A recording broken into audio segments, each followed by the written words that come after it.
안녕하세요. 드라마 터는 기자의 신상민입니다. 이번에 다룰 작품은 나의 해방일지입니다. 나의 해방일지는 견딜 수 없이 촌스러운 삼남매 기정, 창희, 미정의 행복 소생기를 다룬 드라마입니다. 또 오해영, 나의 아저씨를 집필한 박혜영 작가의 작품이기도 합니다. 방금 지나온 3초의 정적, 서로 대화가 오고 가는 상황 속에 순간 생기는 대화의 공백, 어떤 이들은 이 공백을 견디지 못합니다. 더구나 미디어에서 1초의 정적도 허용되지 않습니다. 예능에서도, 라디오에서도, 뉴스에서도 잠깐이라도 오디오가 비는 상황이 발생하면 대형 사고입니다. 그런데 자꾸 정적이, 공백이 생기는 상황이 발생하면 흔히 오늘 방송에 막아 꼈다고 이야기할 정도입니다.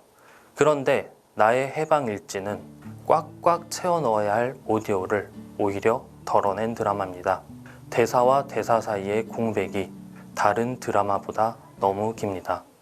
여기서 잠깐 MBTI 이야기를 해보겠습니다. 최근에 상대방의 성향을 파악하기 위해서 많이들 MBTI를 물어봅니다. 에너지의 방향성, 경험과 이론, 논리와 공감, 계획과 즉흥, 이를 토대로 16가지 유형으로 나뉩니다. 하지만 대다수가 MBTI를 물어보는 이유는 에너지의 방향성, 즉 외향형이냐 내향형이냐를 알아보기 위해서일 겁니다. 그래서 MBTI를 알려주면 아, 이구나, 아, 아이구나, 딱 2가지 반응입니다. 드라마를 보지 않은 사람이라면 나의 해방일지를 이야기하다가 왜 MBTI 이야기를 하느냐고 생각할 수도 있습니다.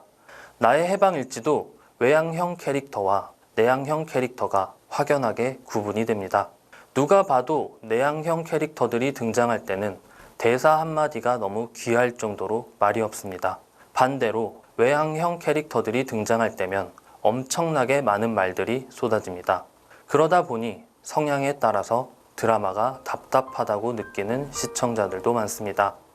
그러고 보면 세상은 내향형보다 외향형을 선호하는 분위기입니다.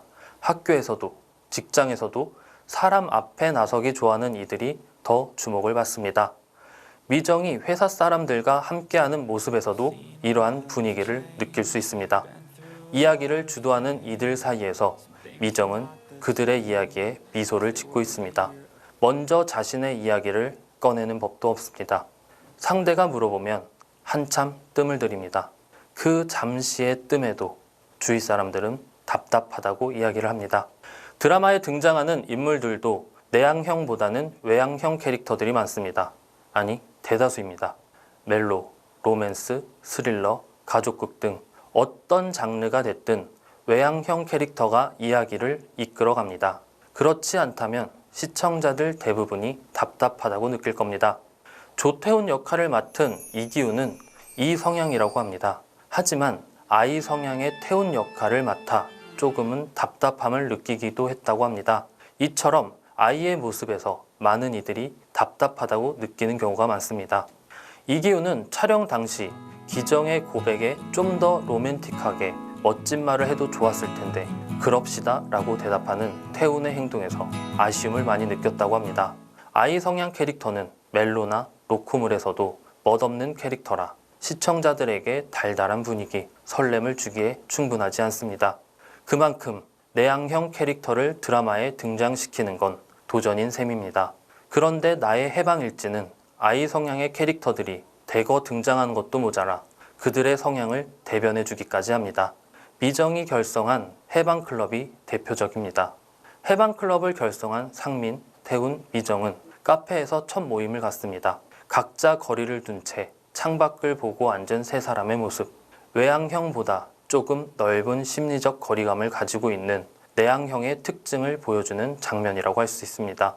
세 사람은 서로의 심리적 거리감을 줄이는데 너무 오랜 시간이 걸립니다. 그리고 해방클럽이 해체된 뒤 다시 만난 모습에서도 어느 정도의 거리감이 여전히 느껴집니다.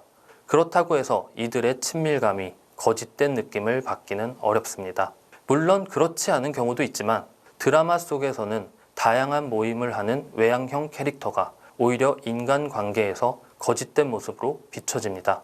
이를 통해서 외향형과 내향형의 심리적 거리감, 넓지만 깊지 않은 인간관계와 좁지만 깊은 인간관계의 모습을 극적으로 보여주기도 합니다. 내향형들은 알게 모르게 외향형 분위기를 강요받습니다. 박 과장이 계속 모임에 참여하기를 강요하는 회사의 태도에 내성적인 사람은 그냥 내성적일 수 있게 편안하게 내버려 두면 안 되냐고 화를 냅니다. 이들 중 가장 안타까운 인물이 행복지원센터 팀장 소향기입니다. 처음 등장하는 향기라는 인물은 외향적인 느낌을 받게 합니다. 하지만 해방클럽에 참여하면서 본래의 자신의 성향을 드러냅니다. 미정은 모든 관계가 노동이라면서 눈을 뜨고 있는 모든 시간이 노동이라고 힘겨워합니다. 미정처럼 향기 역시도 모든 관계가 노동이었습니다. 웃고 싶지 않아도 웃어야만 하고 밝은 척 해야만 하다 보니 어느 순간 자신을 잃고 모두 앞에서 기계적으로 웃기만 해야 했습니다. 한 인터뷰에서 우연히 내향적인 성향의 배우 이야기가 나온 적이 있습니다.